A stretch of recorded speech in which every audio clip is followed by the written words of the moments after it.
Dan pemirsa, berikut wawancara eksklusif dengan Konsul Jenderal Republik Tiongkok di Denpasar, Gou Haodong, terkait 70 tahun RRT, jalinan persahabatan dengan Republik Indonesia semakin erat. Om Swastiastu. Salam Indonesia, pemirsa Indonesia Network dimanapun Anda berada. Kami kembali menyapa Anda dalam siar jangkauan yang cukup luas se-Asia Pasifik dan juga Australia. Dan tentunya kami menyapa sahabat-sahabat kami yang ada di Aceh TV, Sriwijaya TV, Medan TV, Semarang TV, Bandung TV, Jogja TV, Surabaya TV, dan tentunya sahabat di Bali TV dan Bali Post Group. Senang sekali saya Jero Jumiwi kembali menjumpai Anda, dan hari ini adalah hari yang khusus karena ada tamu khusus di sebelah saya, dan saya sudah berada di kantor Konsulat Jenderal Republik Rakyat Tiongkok, tepatnya di Denpasar, dan saya sudah bersama dengan Bapak Konsul. Langsung saja kita berbincang-bincang dengan beliau terkait dengan perayaan 70 tahun pendirian Republik Rakyat Tiongkok. Bapak Konsul, ni hao. Ni hao. Terima kasih menerima kami hari ini. Selamat pagi. Selamat pagi dan selamat atas perayaan pendirian Republik Rakyat Tiongkok yang ke-70 tahun. Terima kasih banyak. Terima kasih menerima kami. Dan kalau kita lihat ini 70 tahun sudah Republik Rakyat Tiongkok berdiri. Usianya lebih muda dari Indonesia. Tetapi kemajuan Tiongkok ini luar biasa pesat. Dan kalau bisa diceritakan apa strategi pembangunan yang begitu pesat di Republik Rakyat Tiongkok? Yes. 首先感谢印尼媒体在中华人民共和国成立70周年之际对我进行采访，也在此机会呢，感谢媒体为了促进我们两国人民的友谊和两国之间的合作，所发挥的重要的作用。昨天晚上呢，我们举行了隆重的纪念中华人民共和国成立70周年的招待会，巴黎省省长、西努省省长以及各界的朋友500多人来出席了我们这个招待会，我们感觉到非常高兴，也非常荣幸。昨天晚上我们在招待会的现场有一个图片展，那么在那些图片呢，反映了中华人民共和国70年走过的路程。这里面有个小插曲，就是第一张照片是我们的开国领袖毛泽东他宣布中华人民共和国站起来了。这里面有一个小故事，我对2位省长说，我说你们知道吗？毛泽东主席在开国大典上穿的衬衣有2个洞，他这个地方和这个地方都是破的。新中国就是从一穷二白这么走到今天的。那么由一个极端落后、极端封闭的国家，到了今天的世界第2大经济体，这个过程可以说是一个奇迹。但是并不是一帆风顺的。我们中国和印度尼西亚有相似的历史。印度尼西亚呢，曾经被荷兰和英国以及后来的日本占领等等吧，就是外国的殖民和占领呢，达300年。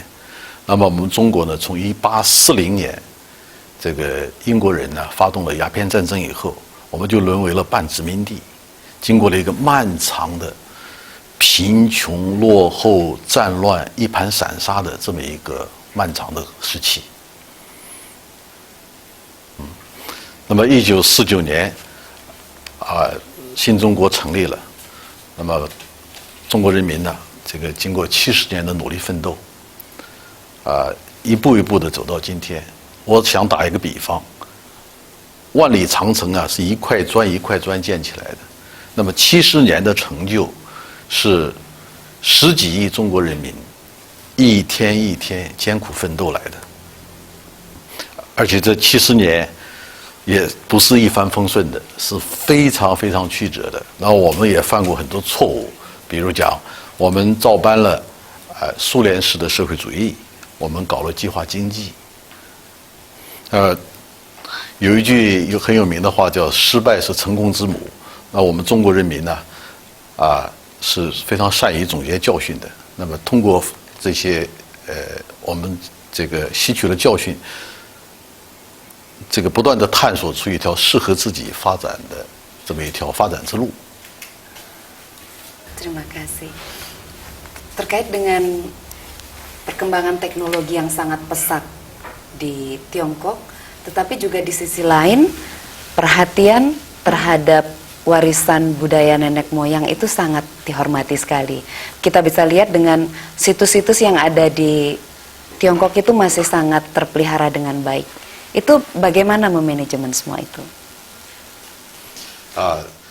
我刚才讲到我们在发展过程当中也犯过很多错误。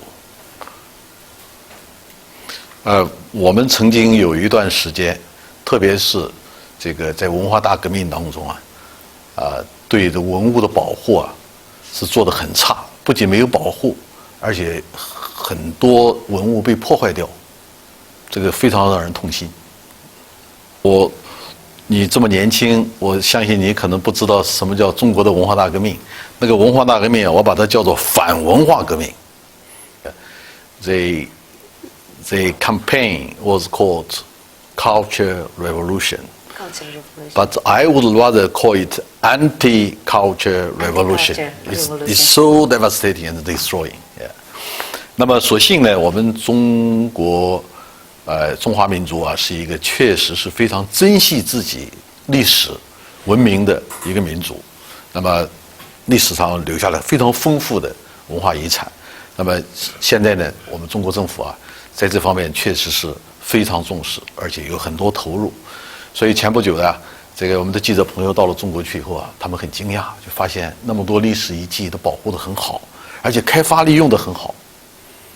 Baik, itu kalau penataan kota juga luar biasa bagus. Terbukti dengan kalau kita lihat maket kota Beijing yang dibuat pada tahun 1949 dan terakhir 2014 itu terlihat sekali kawasan hijau bisa berdampingan dengan gedung-gedung tinggi. Nah, dalam hal ini apakah ada perhatian khusus juga dari pemerintah Tiongkok terhadap manajemen tata kota? 这个70年来经历了世界历史上规模最大、速度最快的城镇化进程。中国政府呢，这个高度的重视城市化的这个城市的管理工作，城市规划也不断扩大，城市规模不断扩大，城市的经济实力持续增强，面貌呢也大大改观。这个现在中国政府对于城市的规划发展的规划特别强调就是这个它的智能化，它的宜居，还有特别注意它的环境。北京又有一件大事情，那么就是世界上最大的这个机场，昨天投入了运营。The new Beijing Airport in south suburb of Beijing became operational yesterday. The largest Just yesterday. Yes. The largest terminal, airport terminal in the world. Great. Yeah. 智能化程度非常高 very high level of II. And green as well. Yeah. And green as well. Yeah. Baik. Jadi terakhir Pak Konsul, dalam rangka perayaan atau celebration 70 tahun pendirian Republik Rakyat Tiongkok, apa pesan dan kesan yang ingin disampaikan ke masyarakat luas? Karena kebetulan kita disaksikan wilayah siar kita di Asia Pasifik bahkan Australia, dan ada beberapa TV yang menyiarkan secara bersamaan, yaitu dari Bali Post Group. 你们看到了，今天我是带上了这么一个徽章我们的同事穿的这个球衫都是两国国旗。那么我经常给我的同事说，我们在印度尼西亚工作，我们只有一个任务，就是加强两国的友好与合作。所以，我衷心的希望，而且我也非常相信，未来中印尼的友谊和合作一定会在我们双方领导人的带动下、带领下，我们双方人民的共同努力下，一定是变得越来越好。我相信14亿中国人和2亿6千万印尼人民一定能够让我们两个国家变得更美好，让亚洲变得更美好，让世界变得更美好。让我们一起努力。为了这个这次采访啊，我呢这些天呢，我一直在思考一些问题。那么我也借此机会啊，再一次的感谢印尼的记者朋友们对我们中领事馆的工作给予的支持。感谢你们这个为两国人民的相互加深理解、加深了解所做出的努力。我呢也为了这个今天的采访啊，我也写了用中国书法写的字。我昨天晚上在招待会上讲过，我们这个采访还有好几期啊，还有下面还有其他记者。那么我就把这次采访叫做对为了今天的采访啊，我用中国书法写了一幅字送给记者朋友就是我的中国故事，来纪念这个中华人民共和国成立70周年。谢谢，谢谢 terima kasih, Suksma. Suksma, 谢谢。我练了30年，还是写的可以的。Baik pemirsa, ini adalah sebuah kaligrafi karya langsung dari Bapak Konsul yang sudah berlatih sekian lama dan ini khusus dihadiahkan dalam rangka perayaan 70 tahun pendirian Republik Rakyat Tiongkok yang dirayakan 1 Oktober 2019. Dan ini adalah hadiah yang sangat berharga untuk kami para awak media dan menjadi sebuah peringatan juga untuk persahabatan yang semakin baik ke depannya antara Indonesia dan Tiongkok tentunya. Bapak Konsul, terima kasih banyak atas waktunya, terima kasih banyak atas hadiahnya, dan juga kita akan bertemu lagi dalam wawancara berikutnya. Dan pemirsa Indonesia Network dimanapun Anda berada yang melingkupi wilayah siar Asia Pasifik dan juga Australia, tentunya ini adalah momentum yang sangat berbahagia kita bisa dapat wawancara eksklusif dengan Bapak Konsul Jenderal Republik Rakyat Tiongkok. Untuk itu inilah sesi akhir dari perjumpaan kita. Terima kasih atas perhatian Anda. Tetap saksikan siaran Indonesia Network bersama beberapa TV senusantara. Saya Jero Jumwi pamit undur diri, kita tutup dengan Pramusanti.